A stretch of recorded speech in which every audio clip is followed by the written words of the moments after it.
خانقاہ ربانیہ نقشبندیہ روحانی معالج پیر مفتی احسن محمود نقشبندی صاحب۔ تقوی کے حصول کے اندر معاون جو اگلی چیز ہے وہ یہ ہے کہ ہم نے رمضان مبارک کے اندر اپنی تلاوت کے اندر کثرت کرنی ہے۔ دیکھیے بعض لوگوں کا معمول ہوتا ہے روزانہ قرآن پاک کی کچھ نہ کچھ تلاوت کرتے ہیں، کوئی ایک رکوع کرتا ہے، کوئی 2 رکوع کرتا ہے، کوئی 1 پاؤ کرتا ہے، کوئی 2 صفحے پڑھتے، کچھ نہ کچھ پڑھتے ہیں۔ اب ہم نے اپنے آپ کو اس چیز سے ہٹ کر کے اب ہم تھوڑی بہت تلاوت نہیں، اب کثرت کے ساتھ ہم نے تلاوت قرآن پاک کرنی ہے۔ ایک تو یہ وجہ ہے کہ قرآن اور رمضان کا آپس میں تعلق ہے۔ جیسے اللہ پاک قرآن پاک میں فرماتے ہیں شہر رمضان الذی انزل فیہ القرآن، یہ اللہ نے وہ مبارک مہینہ میں دیا ہے جس میں اللہ نے قرآن کو اتارا ہے۔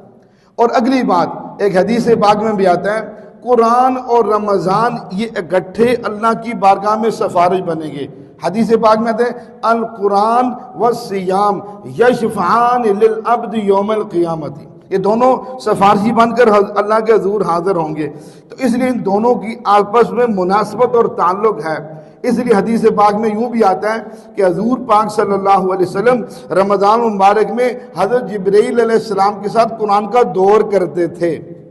اب یہ ساری باتیں اس بات پر دلیل ہیں اور شاہد ہیں ہم قرآن پاک کی کثرت سے تلاوت کیا تمام کریں۔ اب دیکھیے جن کے ہم مقلد ہیں جنہیں کہتے ہیں امام اعظم امام ابو حنیفہ رحمۃ اللہ علیہ، امام ابو حنیفہ رحمۃ اللہ علیہ کے بارے میں آتا ہے ان لوگوں نے کس طرح قرآن پاک کی تلاوت کی، رمضان میں کثرت کی۔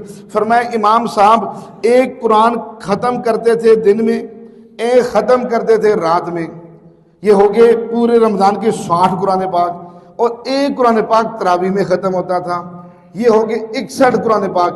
گویا کہ ہمارے امام صاحب امام اعظم امام ابو حنیفہ رحمۃ اللہ علیہ اتنی مصروفیات کے باوجود، اتنی دینی مصروفیات کہ ایک ایک وقت میں ان کے معاون مضبوط 400 علماء ان کے ساتھ معاون ہوتے تھے۔ جو آج ہم فقہ آج حلوے کی طرح کھا رہے ہیں نا، یہ امام صاحب کی قربانیاں ہیں، ان لوگوں وہ لوگ قربانیاں کر گئے ہیں۔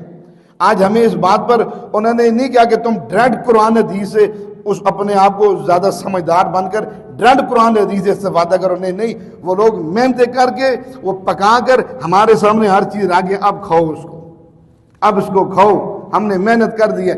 اتنی مصروفیات کے باوجود جیسے امام مالک رحمۃ اللہ علیہ کے بارے میں آتا ہے رمضان مبارک میں درس حدیث درس قرآن کو مؤخر کر دیتے کہ جائیے رمضان میں کوئی درس نہیں ہوگا، صرف اور صرف قرآن کی تلاوت، صرف اور صرف قرآن پاک کی تلاوت کا اہتمام کرتے۔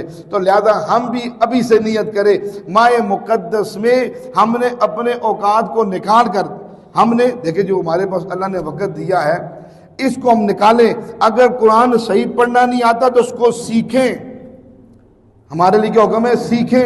ایک بندہ ہوتا ہے او جی صحیح نہیں پڑھنا آتا جی میں کیسے پڑھوں، یہ عذر قابل قبول نہیں ہے۔ اس لیے اللہ نے ہمیں موقع دیا ہے ہم قاری قرآن کا استاد کا انتخاب کر کے اس کے پاس بیٹھ کے قاعدے سے قرآن پاک پڑھنا شروع کریں۔ اس رمضان میں پڑھیں گے اگلے رمضان تک بہترین قرآن نازل سے آ جائے گا۔ تو اس لیے یہ بہانہ اور عذر ناقابل قبول ہے، یہ نہیں چلے گا۔ اس لیے ابھی سے نیت کرے کہ جس کو قرآن پاک نہیں آتا وہ سیکھے، جس کو آتا ہے وہ پڑھے، اور جس کو صحیح طرح پڑھنا آتا ہے وہ اور زیادہ پڑھے۔ جتنی روانی سے پڑھیں گے اللہ آپ کی زبان کو اور زیادہ اس پر چلا دیں گے۔ ہمارے ہاں جادو، جنات، بندش اور نظر بد کا شافی علاج قرآن و سنت کی روشنی میں کیا جاتا ہے۔